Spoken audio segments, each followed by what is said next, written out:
Thank you and welcome for joining me in this test webinar. Today we're going to talk about the next big thing and how you can spot opportunities and threats before anyone else.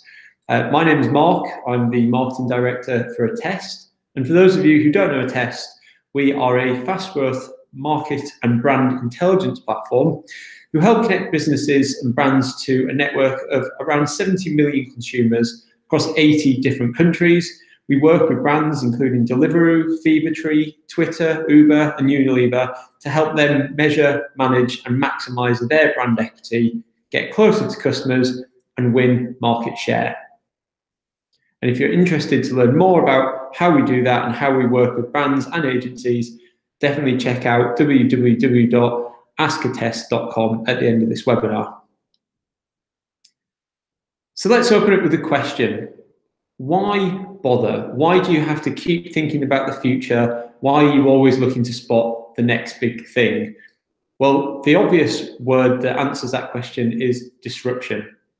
So whether you are an established brand, a strong incumbent, someone who leads your industry like Motorola, Nokia, Kodak, and Blockbuster all were in their heyday, or whether you're actually quite a fast growth digital native startup like Dig, Vine, Angry Birds, and Groupon have all been in their day, disruption can happen to anyone. So there's a now quite infamous Forbes magazine cover back from 2007 that looked at Nokia and asked, can anyone catch Nokia? They have 1 billion customers. They seemed absolutely invincible. And yet, just a couple of years later, their market cap was decimated. The iPhone had launched and really piqued consumer imagination. And that was kind of the beginning of the end for Nokia, when just 2 years earlier, they looked pretty much unassailable. And then the same goes for many of these other brands that were once everywhere. Angry Birds, they had hundreds and hundreds and hundreds of million users. They became $1 billion company within just a few years, and almost as quickly kind of went back the other way. And now not everyone that you know will play Angry Birds. They've kind of lost the cachet that they once had. And there's many other tales of established offline bricks and mortar incumbent type companies and fast growth digital natives who've all thought they knew their customer. They knew they were riding the wave of innovation. They were ahead of the trends until suddenly they weren't. And so the simple question is, why bother? Because the world changes all the time, and consumer sentiment can change almost seemingly overnight. And so it's really important to keep a constant vigilant eye on what's happening in the market around you, which competitors are launching, what consumer habits are changing, what is the next big thing. And this is what we're going to talk about today. So let's first talk about some common ways that you might look at the future and try and spot trends, but that we don't believe are the correct methods. So number one is to rely on the press. Wait until you start seeing about something written consistently. Keep an eye out in the Forbes and the entrepreneurs of the world, the mainstream press, maybe the FT, the Economist. Rely on reporters spotting these trends and weeding them out first. Is that the right strategy? Well, firstly, probably not, because actually the press is often a lagging indicator of popularity, not a leading indicator. So they often pick up on trends way after they've already kind of gone through their hype cycle, and they are more widely adopted. Other times they will spot a trend pretty early, but they will really hype it because it is sexy and it's interesting and it helps drive viewership and sell copies of their trade magazines. But actually, does it always come to fruition? So we can think about things like 3D printing, 3D TVs. There's many other trends that were billed as the next big thing, the thing that's going to completely sweep through the world and change everything. And actually, they never really quite had the impact that the press coverage would have had you believe. And then other times, of course, they can just get it wrong. So a great example we already talked about was the press thought Nokia were unassailable, nothing could ever knock them off their perch, and clearly that wasn't the case. So press coverage is kind of a hedgy way at best to try and figure out what's happening next. Chances are, if you're reading about it in popular press, it's already too late, or it might just not happen. So a second popular method, and this does make a lot of sense, is to try and follow the money. So where are VCs putting money in? Where's capital going? And use that as a proxy for what's popular and what's not. Now, there's some great services out there that will allow you to do this, things like CB Insights, Crunchbase, and a whole ton of others. The problem is, if you follow the money, well, actually, the business model of VCs allows them to get their investments wrong roughly 8-9 times out of 10. But every time they get it right, they kind of hit it out of the park, and that helps them return their funds. But the problem is, if you're trying to use that money as a proxy for looking at the next big thing, and you're getting it wrong 9 times out of 10, is your business model actually structured to weather failing so many times before you actually hit on the right thing and get it right? Chances are it's not. You have to be more consistently right than capital markets often are. And again, if you then look at later stage funds and maybe private equity and actually look at the stock market, they are generally not a very good leading indicator. They react to things. They're essentially a lagging indicator. So again, if you're looking at the broader capital markets, you're probably behind the curve and not ahead of it. And then finally, a good proxy might be social popularity. So this could be a really great way to look at which brands, which challenger brands are buzzing on social networks, which are winning the popularity wars, and use that to figure out where maybe competitive threats are coming from, or where new and interesting technologies are being developed. And this isn't a bad method again, but there's a few flaws to social popularity as a strong proxy for what is going to be the next big thing or the next big threat and challenge for your business. So one is this prevalence of bots and fake profiles and accounts that has been all over the news recently.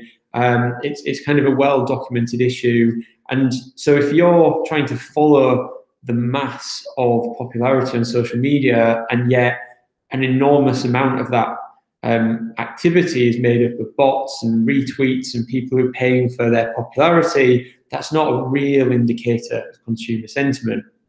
And then a second issue is that actually an awful lot of activity has come away from kind of mainstream platforms where you can interrogate their APIs to look for these activity signals. So things like Facebook, Instagram, LinkedIn, Twitter, they've all got really popular open APIs that you can query, and lots of different social services can plug into them to tell you which accounts are popular, what's trending.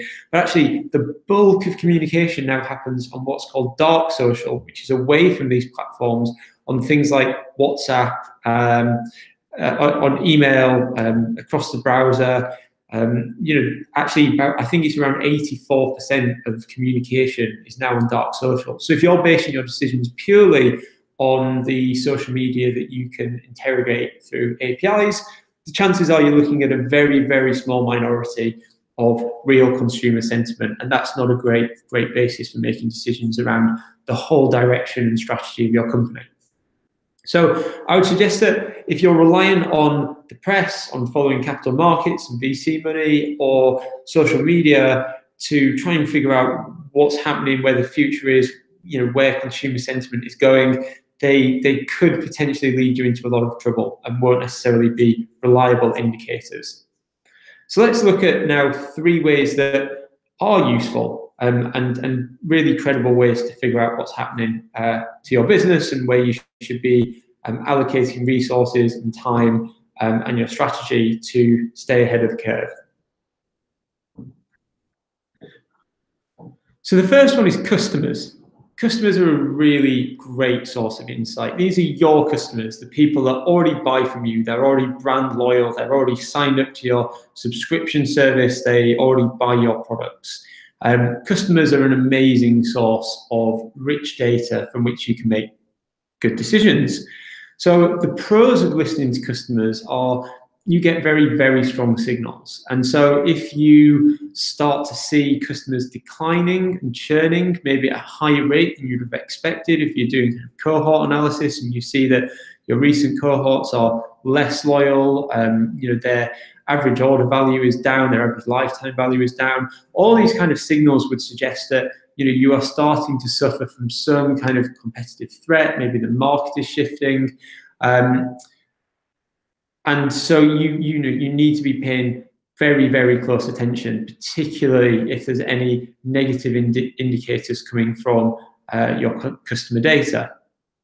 And then the second advantage to looking at customer data is you've got a good chance to get a lot of rich context out of them. So you could use a platform, a survey platform like a Test. We have a version that you can send out surveys to your existing customer database to ask them, what are they excited about at the moment? What is lacking in your product? What other competitors maybe are they considering, or do they also use alongside your products? And this richness of data, this understanding of why customers are doing things, is actionable. So it gives you the why, not just what's happening, but why it's happening. And that allows you to make some really smart decisions about how you might adjust your investments and adjust your strategy accordingly. The downside is that if you're already starting to lose customers, you're very, very late in the game to try and get that signal. You already might be too late.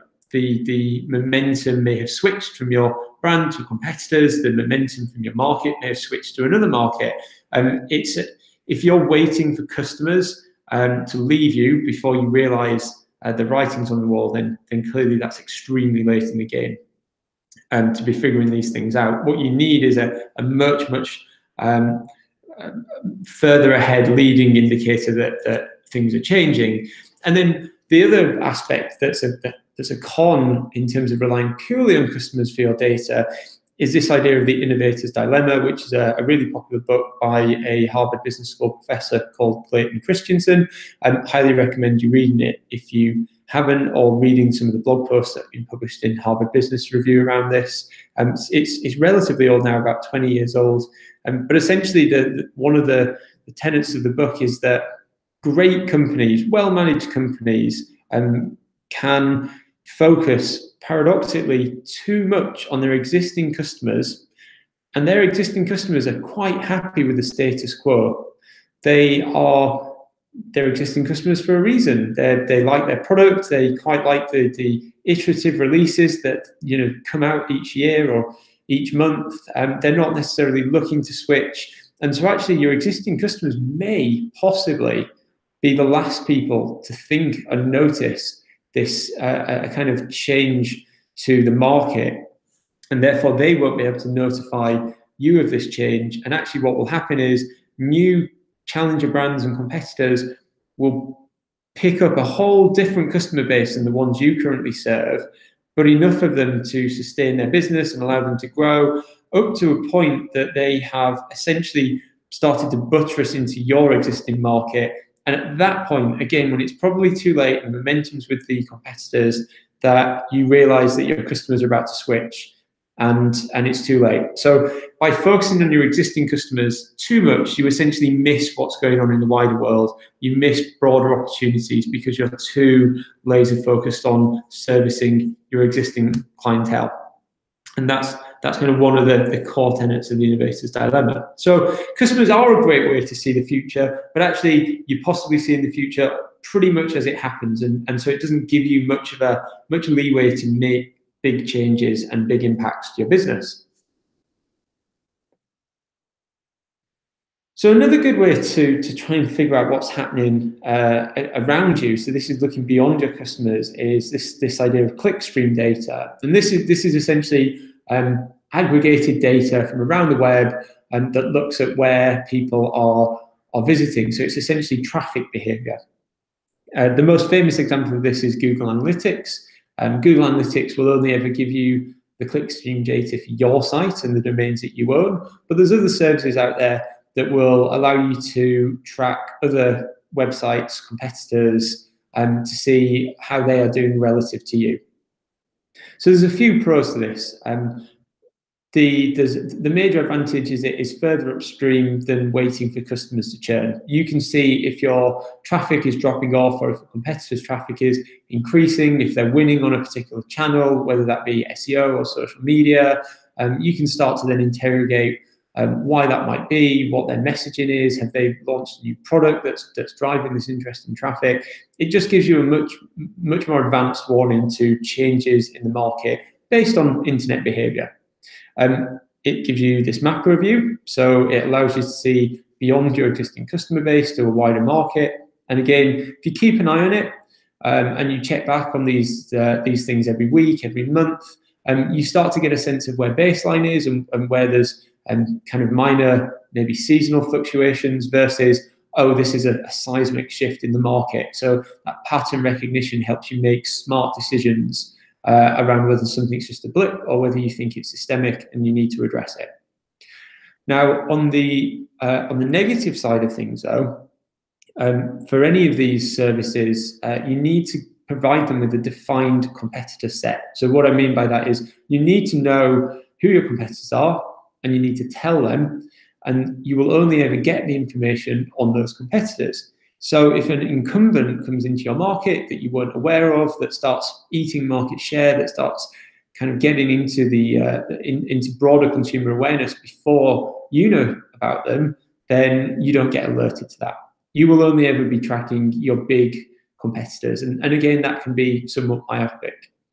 The other problem is Clickstream data only tells you what people are doing. So it never provides the answer of why direct for consumers. You might be able to guess and extrapolate and hypothesize about why there's different fluctuations in traffic, but what you can't do is interrogate that data to find out why or ask directly why consumer behavior is being changed.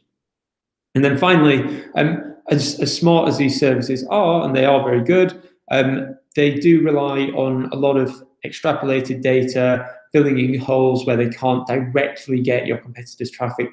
There's basically quite a lot of fuzzy logic and fudging going on to try and give you a complete picture, which is probably directionally accurate, but it's never truly accurate. So you've always got to kind of take that with a pinch of salt. And again, there's this problem of bots across the whole internet. So there's a study that comes out every year. I believe it's by a brand called Encapsula, and they have, in 2017, which is the last study, they have kind of tracked internet traffic from a huge number of data points and estimated that around 52% of all internet traffic, all web traffic, is actually bot generated.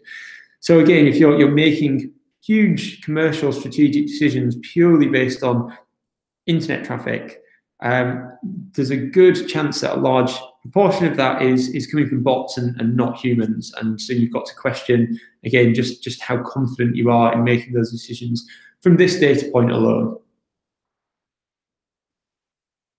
And so we come to the third idea of how can you spot trends in plenty of time so that you're well ahead of them. And this is the idea of brand intelligence, which is something that a test specializes in. So I'll just give you a moment to kind of read this slide.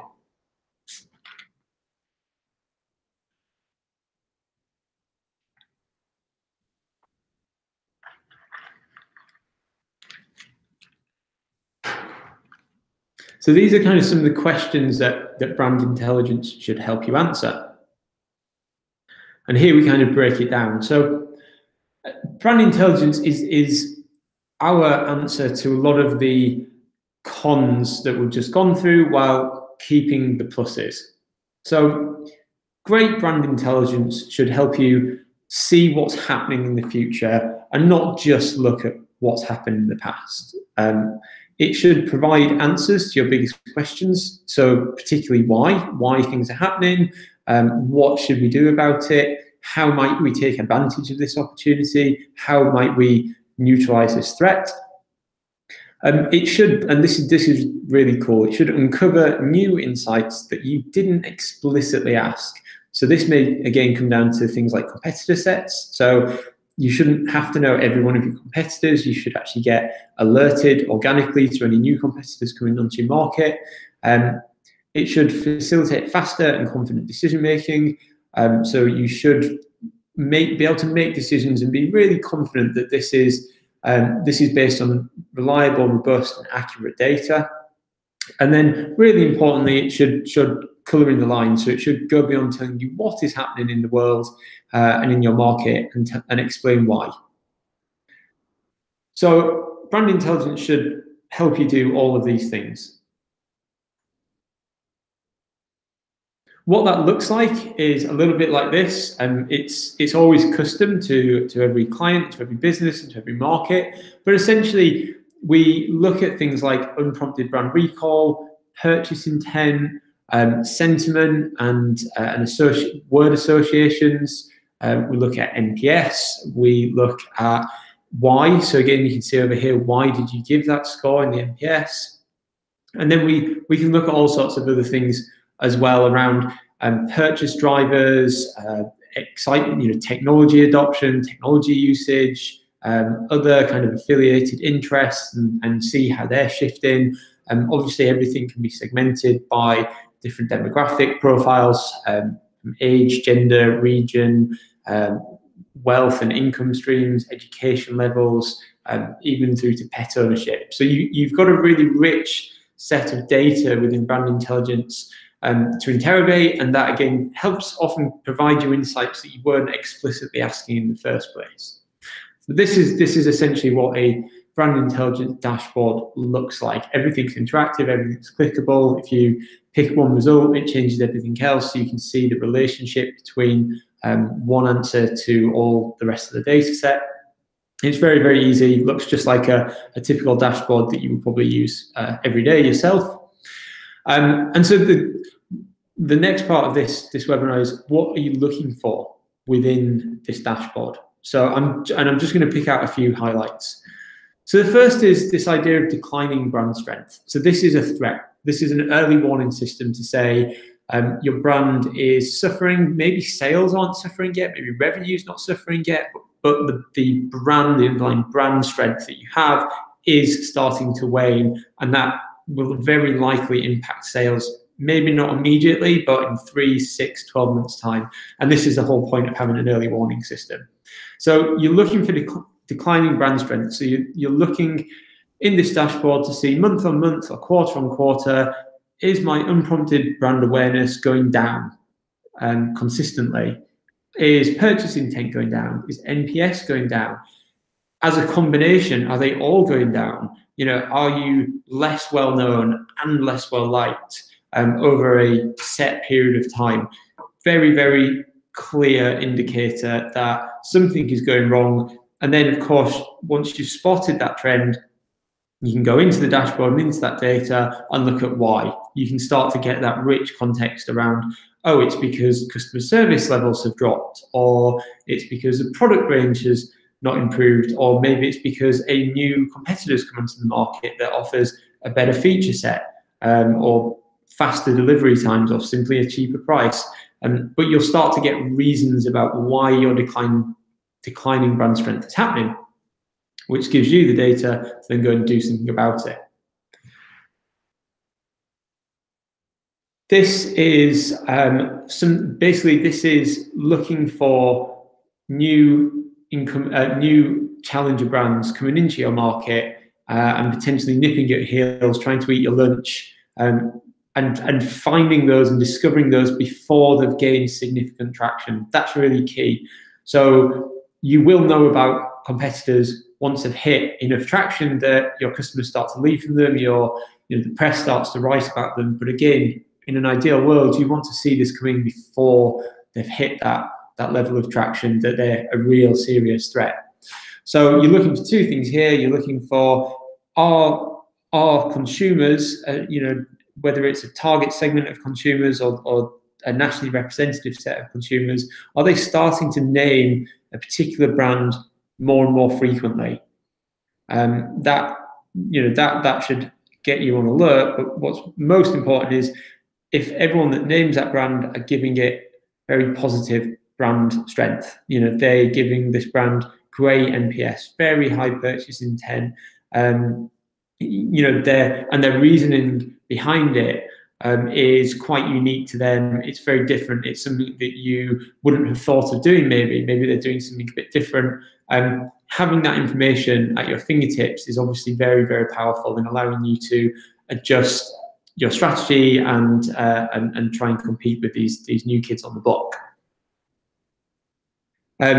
Shifting consumer tastes, kind of self-explanatory, but looking at the market every month, every quarter, every year, you will start to see trends in consumer tastes. What was once hot maybe isn't anymore. Whereas everyone would have been on a particular type of technology, a particular browser, a particular website, whatever that may be, you will be able to very quickly see from these dashboards what's still hot, what's growing, and what's declining in popularity. So you can, again, adjust and shift your brand strategy around this.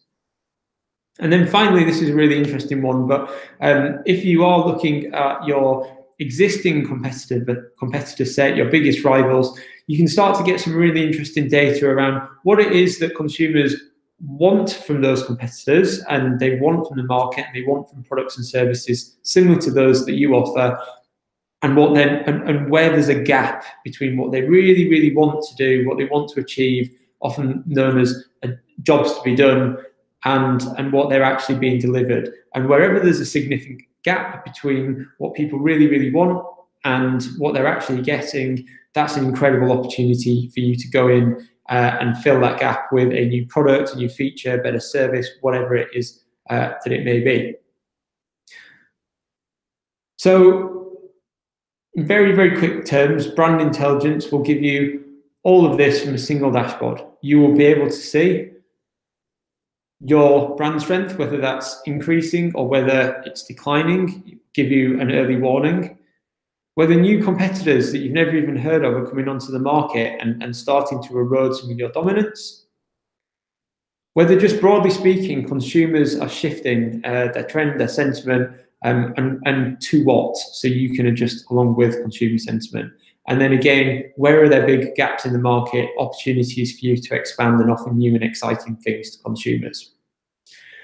So 3 questions to leave you with, I guess, are: how confident are you in your early warning systems for tracking new challenger brands and consumer trends before it's too late?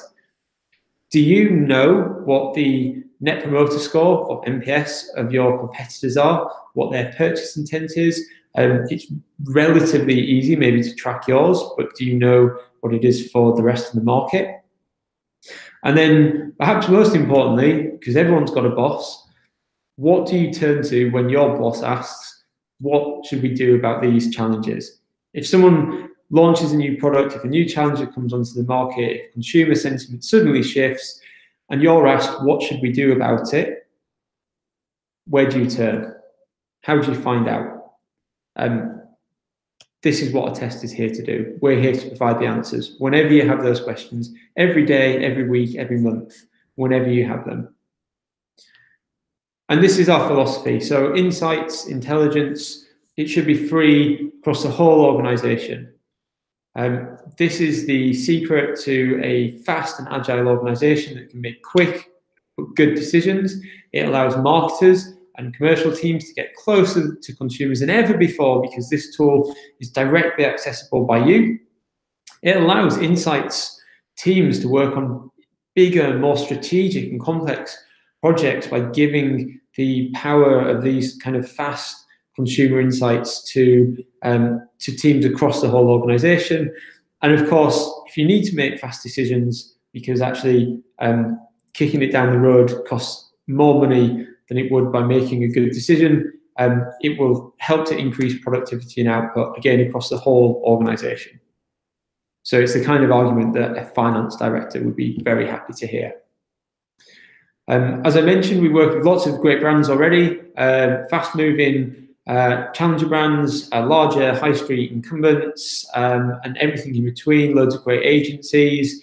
We are not sector specific, so if you're interested in working with us, it's very, very likely we can help you. And that's it. If you're interested in learning more about a test, our unlimited packages, how we can provide intelligence to your whole organization so you never get left behind, you always stay ahead of the curve, please do email us, tweet us, give us a call, or go to www.askatest.com and learn more about us from the website. Thanks so much for giving us half an hour of your lunchtime. I hope this was useful and informative, and look forward to seeing you on the next webinar.